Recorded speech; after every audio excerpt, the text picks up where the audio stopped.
ସବୁଠାରୁ ଦୁଃଖ କଣ ସେଟାକୁ କିଏ ପ୍ରକାଶ କରିପାରିବେ ନାହିଁ।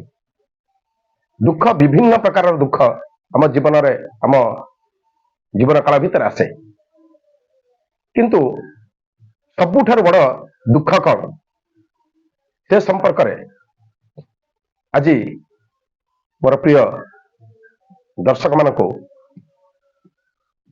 ଏକ ସ୍ୱତନ୍ତ୍ର ଉପସ୍ଥାପନା ମାଧ୍ୟମରେ ପ୍ରକାଶ କରିବାକୁ ଯାଉଛି।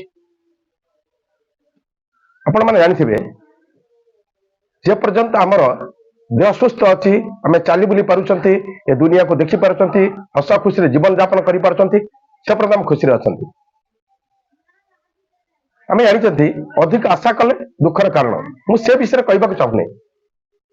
ମୋର କହିବାର କଥା, ଜଣେ ସୁସ୍ଥ ସବଳ ବ୍ୟକ୍ତି ଯୁବା ଅବସ୍ଥାରେ ହେଉ ବା ଶିଶୁ ଅବସ୍ଥାରେ ହେଉ, ଯଦି ସେ କେବେ ପାରାଲିସିସ୍ ଭଳିଆ ରୋଗରେ ପଡ଼ିଯାଏ, ତାର ହାତ ଚାଲିବ ନାହିଁ, ଗୋଡ଼ ଚାଲିବ ନାହିଁ, ସେ ଗୋଟିଏ ଜାଗାରୁ ଗୋଟିଏ ଜାଗା ଆଉ ଗୋଟିଏ ଜାଗାକୁ ଯିବା ପାଇଁ ସମର୍ଥ ହେବନି, କେତେ ଯନ୍ତ୍ରଣା ସେ ପାଇବ କହିଲେ? ଯଦି ମୂଳରୁ ସେ ପାରାଲିସିସ୍ ହେଇଯାଇଥିବ ସେ ଅଲଗା କଥା। ଦୁନିଆରେ ଚାଲି ବୁଲି ହସ ଖୁସିରେ ଏ ଦୁନିଆ ଚାରିଆଡେ ବୁଲୁଥିଲା ବେଳେ ଯୋଉ ଖୁସି ଥିଲା ତାହା ମିଳେଇଯିବ, କାରଣ ଯାହା ତା ପାଖରେ ପ୍ରାପ୍ତ ଥିଲା ତାହା ଆଜି ତା ପାଖରୁ ଚାଲିଗଲା। ଠିକ ସେମିତି ଆପଣ ଦେଖନ୍ତୁ, ମୂଳରୁ ଯିଏ ଅନ୍ଧ ଅଛନ୍ତି ସେମାନଙ୍କ କଥା ଅଲଗା, ଏ ଦୁନିଆକୁ ଦେଖି ପାରୁନାହାନ୍ତି। ଅନେକ ସମୟରେ ଆମେ ବିଭିନ୍ନ କାରଣରୁ ରୋଗର ହଉ ବା ଆକ୍ସିଡେଣ୍ଟ ହଉ କିଛି ଲୋକ ଚକ୍ଷୁ ହରାନ୍ତି। ଏ ସୁନ୍ଦର ଦୁନିଆକୁ ଯୋଉମାନେ ପ୍ରତିଦିନ ଦେଖୁଥିଲେ, ଏ ଦୁନିଆର ଯୋଉ ସୁଖ ଦୁଃଖ ସୁନ୍ଦର ଅସୁନ୍ଦର ସବୁକୁ ଉପଲବ୍ଧି କରିପାରୁଥିଲେ ନିଜର ଚକ୍ଷୁ ମାଧ୍ୟମରେ ଦର୍ଶନ କରି, ସେମାନେ ଯେତେବେଳେ ଆଉ ଦେଖିପାରିବେ ନାହିଁ, ଚିନ୍ତା କରନ୍ତୁ ଏଟା ସବୁଠାରୁ ବଡ଼ ଦୁଃଖ। ଚକ୍ଷୁ ନଥିଲା ନାହିଁ, ଯେତେବେଳେ ଚକ୍ଷୁ ଥାଇକି ଯେତେବେଳେ କିଛି ଦିନ ତାକୁ ଚକ୍ଷୁର ଉପଲବ୍ଧି କରି ଏବଂ ଚକ୍ଷୁର ଆବଶ୍ୟକତା ଅନୁସାରେ ଆପଣ ଏ ଦୁନିଆକୁ ଦର୍ଶନ କରି ଯୋଉ ଖୁସି ଥିଲା ସେ ଖୁସି ସବୁଦିନ ପାଇଁ ସରିଯିବ, ଏଟା ବହୁତ ବଡ କଥା, ବହୁତ ବଡ କଥା। ଏବେ ଅବଶ୍ୟ ଚକ୍ଷୁଦାନ ମାଧ୍ୟମରେ କେତେକାଂଶରେ ଏଟା ସଫଳ ଅସ୍ତ୍ରୋପଚାର ମଧ୍ୟ ହେଇପାରୁଛି, କିନ୍ତୁ ସବୁ ଆଖି ପାଇଁ ଏଟା ପ୍ରଯୁଜ୍ୟ ହେଉନାହିଁ। ତୃତୀୟ କଥାଟି ହେଉଛି ସବୁଠାରୁ ସବୁଠାରୁ ସବୁଠାରୁ ସାଂଘାତିକ। ଜଣଙ୍କର ବାପା ମାଙ୍କର, ଅନେକ ବାପା ଆଜିକାଲି ଗୋଟିଏ ପୁଅ କିମ୍ବା ଗୋଟିଏ ଝିଅ ଜନ୍ମ କରି ସାରିବା ପରେ ଅସ୍ତ୍ରୋପଚାର କରିଦେଉଛନ୍ତି, ତାଙ୍କୁ ଭଲ ମଣିଷ କରିବା ପାଇଁ ଏବଂ ଦୁନିଆର ବଡ଼ଦାଣ୍ଡରେ ଜଣେ ପ୍ରତିଷ୍ଠିତ ଏବଂ ଗୁଣଗ୍ରାହୀ ବ୍ୟକ୍ତି ହିସାବରେ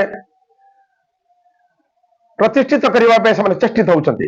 ଏହି ଚେଷ୍ଟା ଫଳରେ ସେମାନେ ତାଙ୍କର ଧନ ମାନ ସବୁକୁ ହଉଛି ତା ପ୍ରତି ଅଜାଡ଼ି ଦେଉଛନ୍ତି।